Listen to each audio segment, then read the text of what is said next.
사이다 무비튼. 내 이름은 성실한. 통신회사에서 영업을 담당하고 있다. 나한테는 부정혜라는 동갑내기 여친이 있는데 얼마 전 프로포즈에 성공해서 결혼을 앞두고 있다. 부정혜와는 대학 때부터 사귀었고 연애 3년 만에 결혼하게 됐다.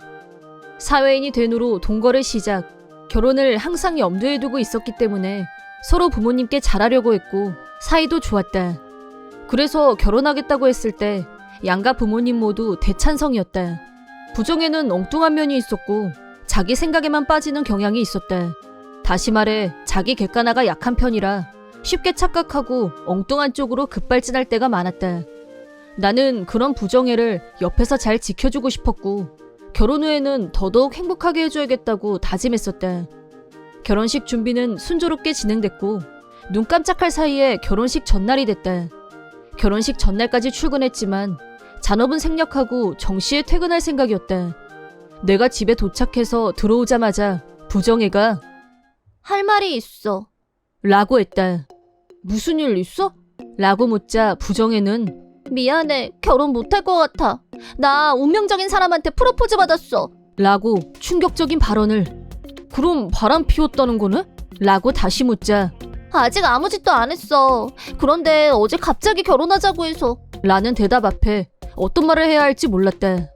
그게 누군데? 좀 더 알아들을 수 있게 설명해봐. 그러자 부정혜는 나와 파혼할 결심을 하기까지 어떤 일이 있었는지 말해줬다. 결혼식을 앞두고 부정혜는 어제 여자친구들과 결혼 전 마지막 독신 파티를 하러 갔다는데 2차로 갔던 바에서 우연히 운명의 남자를 만나고 말았다는 거였다. 그러니까 그 운명의 남자가 누구냐고 라고 추궁하자 말하기 힘들다는 듯이 너도 잘 아는 사람이야. 라고 했다. 내가 다시 추궁하자 어제 정직한 씨한테 프로포즈 받았어. 라고 대답. 그 말을 들은 나는 반사적으로 말도 안 돼! 라고 소리쳤다. 정직한은 나와 고딩 때부터 절친이었고 같은 축구부 소속이었다. 워낙 얼짱에 패션 센스까지 여자애들한테 인기 절정이었지만 정직한은 착실한 타입이라서 바람둥이 기질은 전혀 없는 친구였다. 부정혜와 사귀게 된 후에 정직한 집에 같이 놀러간 적도 여러 번 있었는데 그때마다 정직한 씨는 완전 얼짱이에요. 라고 했던 건 아직도 기억하고 있다. 하지만 정직한한테도 고딩 때부터 사귀던 여친이 있었고 나도 정직한 여친에 대해서 잘 알고 있었다. 성실 그 잡채인 정직한은 절대 한눈팔 타입이 아니었고 더구나 절친의 여친을 넘보다니 그런 일은 상상하기 힘들었다. 그래서 내 결론은 프로포즈 받았다고 하는 건 부정혜의 착각이 틀림없다는 거였다. 하지만 부정혜에게 정직한한테는 오랫동안 사귄 여친이 있어. 네가 뭔가 착각했을 거야. 라고 설명해도 아니야. 그럴 리 없어. 나 진짜 프로포즈 받았단 말이야. 라고 버티면서 내 말을 들으려고 하진 않았다. 그래도 아닌 건 아닌 거고 네가 착각한 거다 라고 계속 얘기하자 부정혜는 화가 나서 됐어. 그만해. 실한이 너보다 직한 씨가 훨씬 더 잘생긴 건 알고 있지? 솔직히 그렇게 멋있는 사람이 프로포즈 하는데 어떻게 거절해? 당장 가서 직한 씨랑 다시 확실하게 얘기해야겠어. 제발 나 붙잡지 마. 라고 하더니 정말 집에서 뛰쳐나갔다. 결혼식 전날에 이런 날벼락이 칠 줄은 전혀 예상치 못했던 나는 부정혜에 대해 크게 실망했다.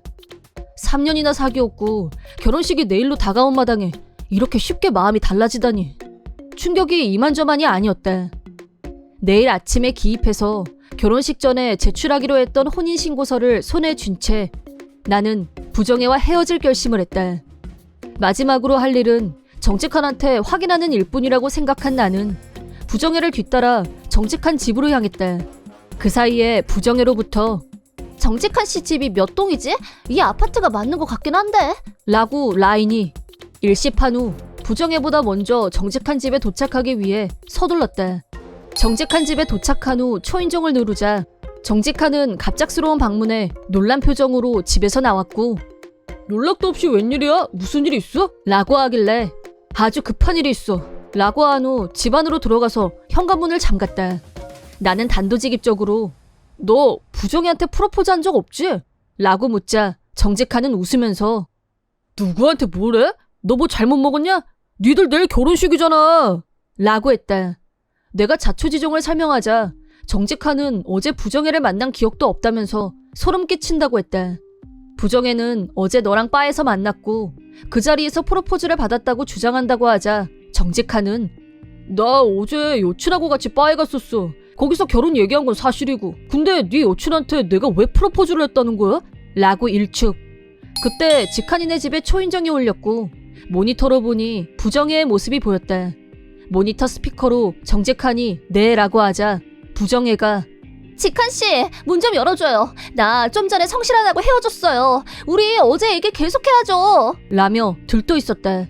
그 말을 들은 정직한은 급 당황하면서 어제 얘기라니 무슨 말씀이세요? 라고 묻자 부정혜는 결혼식은 하와이에서 올리자고 했잖아요. 라고 대답. 그러자 정직한은 모니터를 꺼버렸다. 내가 어제 여친한테 했던 얘기를 자기한테 한 걸로 착각했나봐. 어떻게 그럴 수가 있지? 소름 끼쳐. 라며 경악. 다시 모니터를 켜고 현관 쪽을 확인하자 부정혜가 빨리 문 열어요. 결혼식 계획 짜야죠. 라면서 계속 흥분 상태였다. 나 성실한인데 너 기가 막히게 착각했더라? 라고 응수. 성실한, 네가 왜 왔어? 나 잡을 생각하지 말라고 분명히 말했지? 라며 분노. 네가 들은 얘기는 정직한이 자기 여친한테 한 얘기였다고 해도 도무지 들으려고 하질 않았다. 나와 정직한이 둘이서 동시에 그게 아니라고 열심히 설명을 거듭하자 부정혜의 흥분 지수는 상승했고 그럼 나더러 어쩌라는 건데? 성실한하고도 좀 전에 헤어졌는데 이건 직한씨가 책임져야 돼. 여친하고 헤어지고 나랑 결혼해줘. 라고 얼토당토 안 하는 말을 했다. 정직한이 그만해! 내가 왜 내 여친이랑 헤어져? 우린 결혼할 사이인데 너 뭐 돼? 라고 버럭 화를 내자 부정혜의 대성통곡이 시작. 그 모습을 보고 어떤 주민이 경찰에 신고했고 일이 점점 커졌다. 경찰이 오자 패닉 상태에 빠진 부정혜가 폭주하기 시작했다. 도저히 방법이 없어서 부정혜 부모님께 연락을 했다. 부정혜 부모님이 도착한 후 자초지종을 말씀드리자 기가 막히다면서 나와 정직한에게 사과하셨고 부정혜를 설득하셨다. 부모님이 오시자 부정혜도 흥분을 가라앉히고 침착해졌는데 경찰은 엄중 주의를 준 후 돌아갔다. 부정혜는 나한테 내가 착각했던 거 인정. 이렇게 됐으니까 내일 예정대로 결혼식 올리자. 라며 또 손바닥을 뒤집었다. 하지만 이미 이 여자의 실체를 확인한 나는 결혼할 마음이 싹 사라진 후였고 결혼식? 그 얘긴 이미 끝났어. 라고 확실하게 거부했다. 급 당황하면서 진짜 결혼식 취소하자는 거야? 하루 전날 취소라니 이게 말이 돼? 라며 한입 갖고 두 말. 결혼식 전날 변심해서 파혼하자고 한 사람이 누구였더라? 그렇게 지조 없는 여자하고 어떻게 결혼을 해? 내가 강경하게 나오자 당황한 부정의 부모님이 나를 설득하려고 나섰다. 나는 이제 와서 무슨 말을 해도 절대 바뀌지 않을 거라고 선을 그은 후 결혼식은 중지, 파혼은 기정사실이라고 선언했다. 부정혜는 울면서 잠깐 마음이 흔들렸던 것 뿐이잖아. 용서해줘, 제발. 라면서 매달렸지만 패싱. 먼저 결혼식을 취소하자고 한 건 너니까 결혼식장에 연락은 네가 해. 라고 한 후 먼저 집으로 와버렸다. 나는 가족 및 친구들에게 결혼식 중지 사실을 알렸고 부정의 짐은 하나도 남기지 않고 본가로 보내버렸다. 소식을 들은 사람들은 모두 깜짝 놀랐지만 이유를 설명하자 모두 나를 동정했다. 그 후 결혼식 비용을 전액 부담해야 할 처지가 된 부정혜는 자기 돈만으로는 부족해서 부모님한테 손을 빌리게 됐다. 우리 가족들, 자기가 초대했던 친구들에게 사과했지만 그걸 이해해주는 사람은 없었고 부정혜는 모든 지인으로부터 외면당하는 신세가 됐다. 부정혜 부모님은 이런 딸 자식을 그냥 풀어둘 수는 없다면서 억지로 집에다 가둬두고 철저히 관리하면서 함부로 밖에 못 돌아다니게 하는 바람에 은둔형 외톨이 생활이나 다름없게 되고 말았다. 직장도 못 다니고 마음대로 외출도 못하게 된 부정혜는 다시는 연애도 못하는 신세가 된 건 물론이거니와 그녀의 인생에 어떤 일도 일어나지 않게 되었다. 나는 부정혜와 헤어진 후 예전보다 개인 시간이 훨씬 늘어났고 별 욕심 없이 시작한 가상통화가 깜짝 놀랄 만큼 이익을 남겨서 고급 맨션으로 이사를 가게 됐다. 큰 수익 덕분에 난생 처음 경험하게 된 우아한 생활을 만끽하되 당분간 여친은 만들지 않을 계획이다. 여자한테 휘둘리고 인생 꼬이는 것에 학을 떼다 보니 지금은 자유롭게 나를 위해서만 살고 싶다는 생각이다. 이번 영상은 어떠셨나요? 재밌게 보셨다면 구독, 좋아요에 댓글까지 달아주시면 감사하겠습니다. 그럼 다음 영상에서 만나요.